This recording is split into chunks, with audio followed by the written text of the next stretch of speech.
I've been on the hunt for a new insulin pump for the past couple months because I've been using the Animas Ping, and I've been using that for 4 years, so my warranty is up.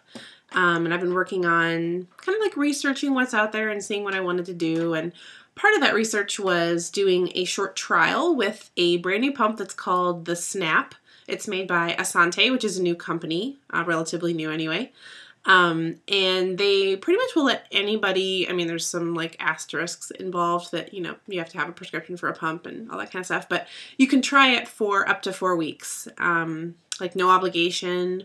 You're not like, you know, stuck with it or anything. So I think that's really cool. That shows some confidence in your product. But anyway, so now that my trial is kind of nearing the end, I am wearing the Snap pump now.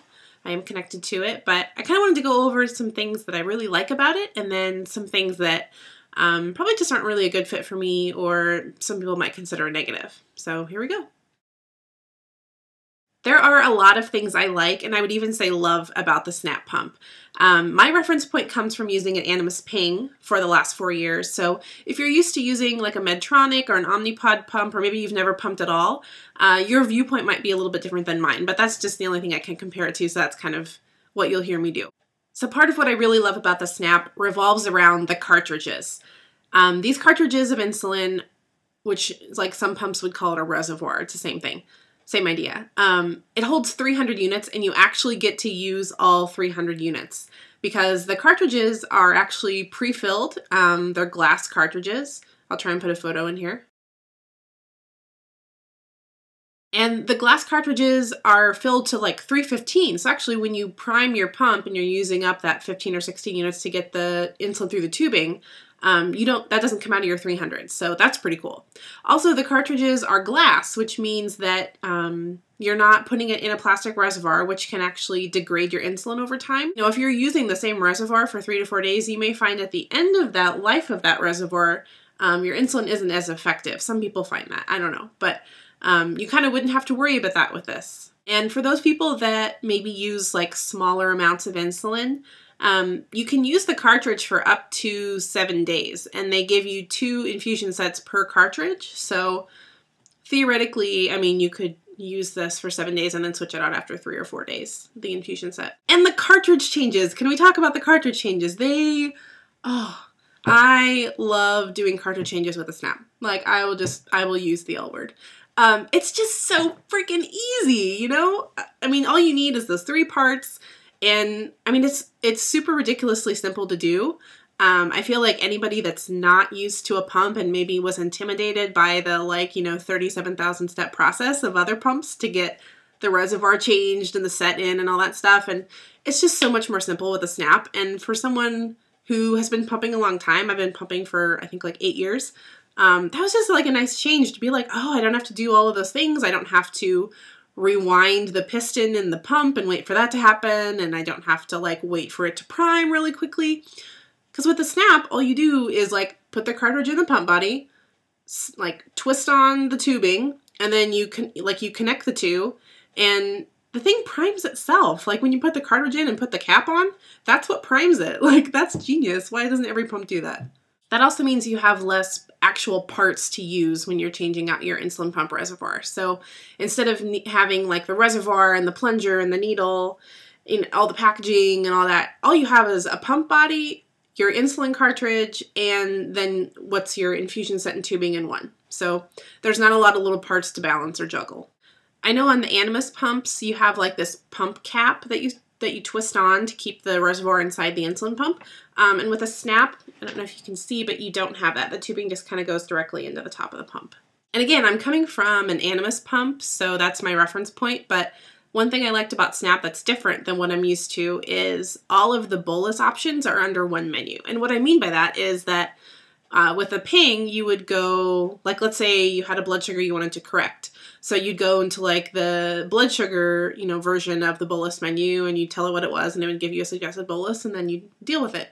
Or you'd have to do a separate menu to go with carbs. Or if you wanted to do an extended bolus, a combo bolus, you'd have to go through a separate menu. With the Snap, it's all under one. So you would just kind of like click through each option if you didn't want to enter a blood sugar or if you didn't want to enter a carb count or what have you. It's also nice that with the Snap, you can actually see, and I don't know if you'll be able to, I probably can't get it close enough. You can kind of see the cartridge in there, so you can actually see your insulin level. You have a visual reminder of that, not just what the screen is telling you. So that's kind of reassuring, so that way at least you can see, like, are there air bubbles in there? I don't know how they'd get in there because it's a pre-filled cartridge, but, you know, it kind of gives you some peace of mind that way. Another thing I really like about it is that you don't have to deal with changing out batteries.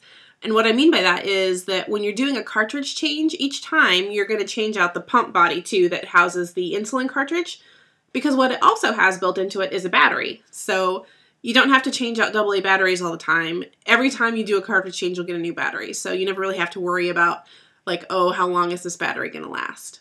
With the Snap pump, if you're delivering a bolus, sometimes with other pumps, if you hit any of the other buttons while it's administering that insulin, it will cancel the bolus. And the Snap doesn't do that. There's a specific button you would press to cancel, not just any button. So I think that's good, and it's probably a factor, like the reason they can do that is because the delivery rate is so much slower. So for example, with the Animas Ping that I'm used to, it delivers 1 unit at a time. So that's actually pretty fast. So, you know, if I had told it to deliver 3 units, and then I realized, oh, I didn't actually want to do that, I mean, it may have already delivered 1 or 2 units by the time I can press a button. So, you know, with the Snap, I think you have a little more reaction time, so that's probably why that wasn't a feature. And the last thing that I like about the Snap, and I guess this could be viewed as a negative depending on what your preferences and situation are, but the Snap delivers boluses a lot more slowly than an Animas Ping does.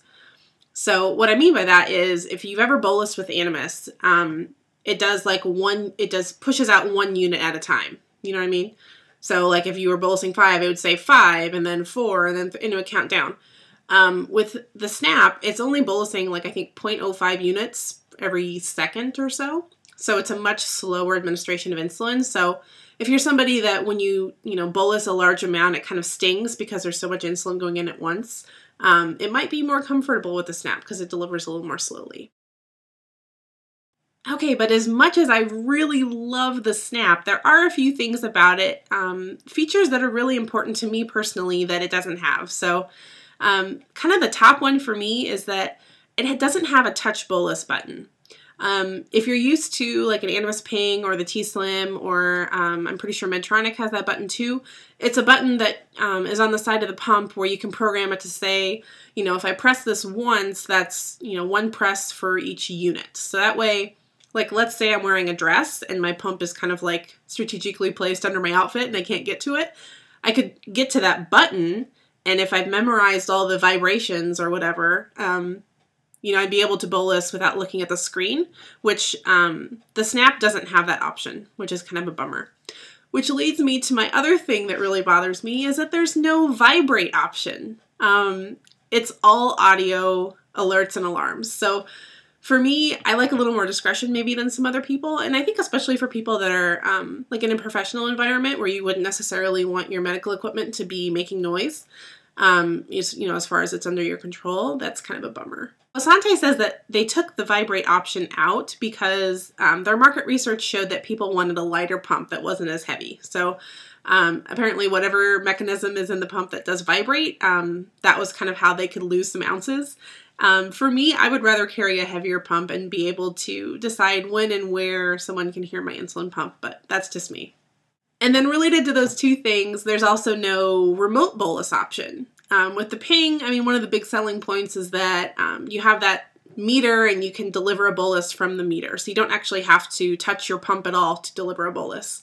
And since there's also no touch bolus option on the Snap, and there's no vibrate option, like there's really no way to do a bolus without looking at your pump screen. So for me, I mean, there's times where I would need to do that and I wouldn't be able to get to my screen, you know, like it would be under my clothing and I'm not really in a situation where I can just go digging. So for me, it's really important to have that option. So that's just not a good fit for me.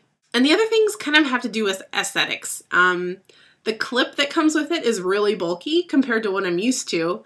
And you know, maybe for guys that just wear it on their, on their belt, or somebody that just, you know, wears it off of their pocket, that might not be a big deal. But I tend to do a lot of, you know, deceptive pump wearing where I don't really need people to see that I'm wearing a pump.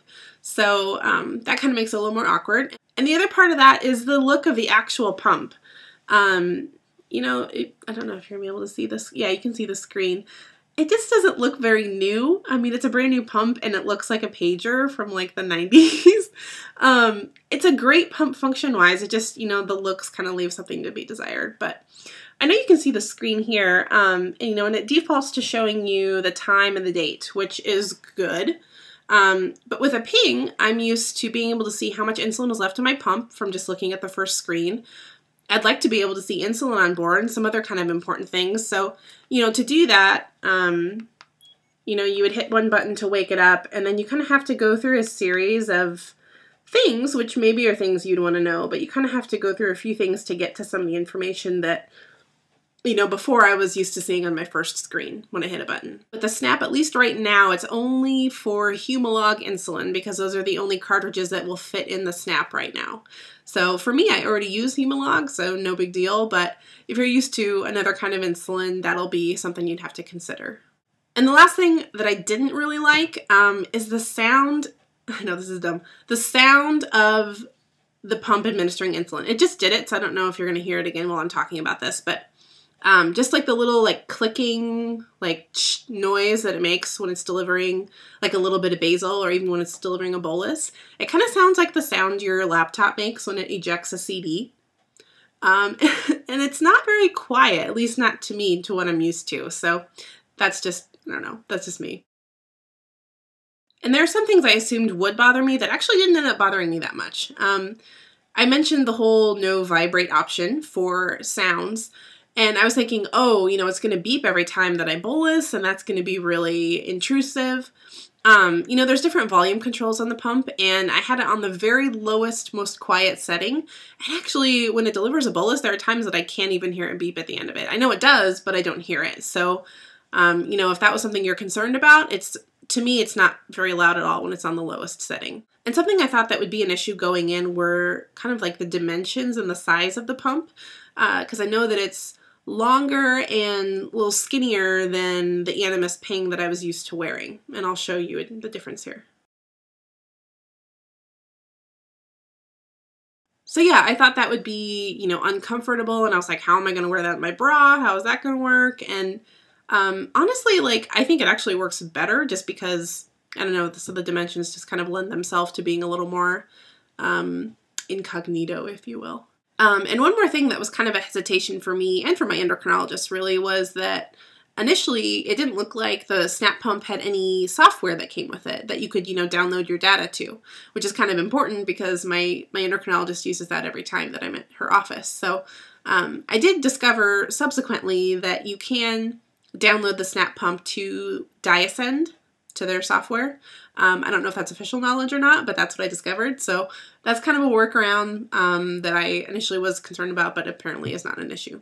So I guess to summarize, I really liked the Snap. I was pleasantly surprised by a lot of the features. There's a lot of things that I didn't even mention here, like this screen. I don't know if I can show you real quick here. The screen, you just like hit this button on the side and it comes up, and that shows you your last 12 hours. It'll show you all the blood glucose levels that you entered, where your boluses were, that kind of stuff. So like that's kind of a cool, I don't know, it's like a built-in app almost that you can kind of take a glance at where you've been in the last few hours. But there's a lot of things I really like about it, and I love that it holds more insulin than I'm used to, that the cartridge changes are so easy, and I don't have to worry about insulin quality being degraded, you know, from being in plastic. There's a lot of stuff to like about the Snap. I mean, really, when you're picking an insulin pump, they're all good pumps. There's really not a bad one out there right now that I know of.